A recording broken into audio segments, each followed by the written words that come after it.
For my teaching assignment one this week, the passage that I will be kind of discussing is 1 John 3, verse 16 through 18, which reads, and I'm reading this from the New King James Version. It says, starting at verse 16, by this we know love, because he laid down his life for us, and we also ought to lay down our lives for the brethren. But whoever has this world goods and sees his brother in need and shuts up his heart from him, how does the love of God abide in him? My little children, let us not love in words or in tongue, but in deed and in truth. And to me, the first thing I like to kind of focus on is in verse 16, where it says, by this we know love. And I kind of like to, I guess, emphasize on what is the this. To me, the this would be, as we all know, the love of Christ. He died on the cross for all of our sin. That we know the this, is the death of Christ, the gift of Christ.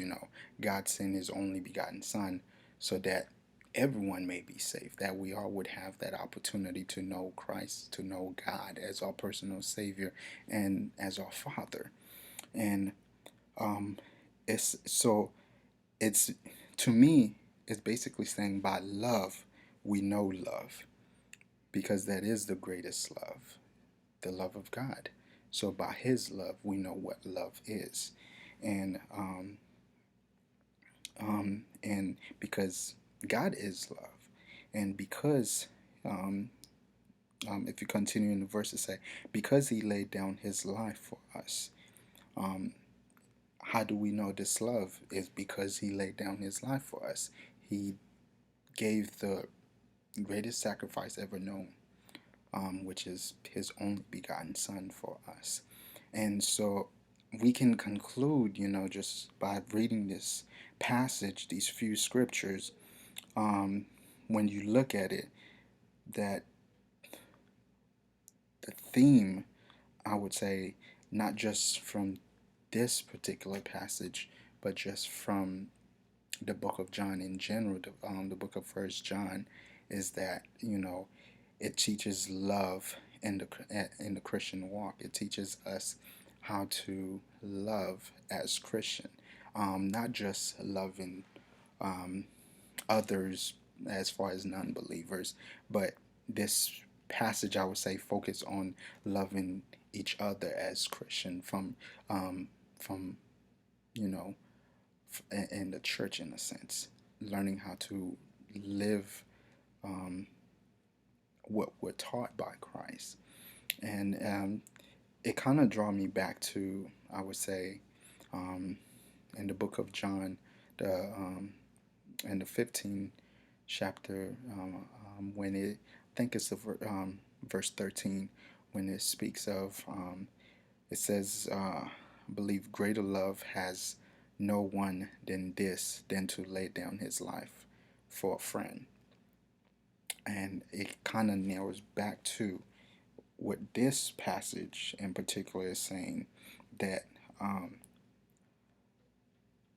that we know love because of the act of Christ.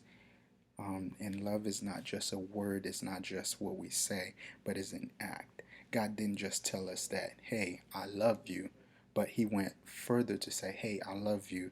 Here's my gift, my only begotten Son, I give in your place, so that you don't know death, so that you could have life eternal, so you could be with me. So He gave the greatest sacrifice known to man, and that was His love, His heart, His only Son. He gave out of love. So that is the greatest love that I could honestly explain. Um, and so for me, the the audience, like I had said before, is not non-believers. I believe that John is clearly speaking to other believers, to other Christians, in a sense, telling them, hey, how can, in a sense, how can non believers believe that you love them when you can't show that same love with another brother in the same faith as you? and and that same principle, I believe, applies to us in church today, learning how to show the love of Christ, but not just showing it to, I would say, the non-believers, but knowing how to show it to believers as well, to our own brothers. Because when you go in verse 17, it say, you know if your brother is in but whoever has this world's goods, which is life necessities, material things, whatever it may be, but whatever is, I guess, good in this world, in a sense that we possess, and we know that our brothers don't have it, then how can we say? It goes on to say, how does the love of God abide in him?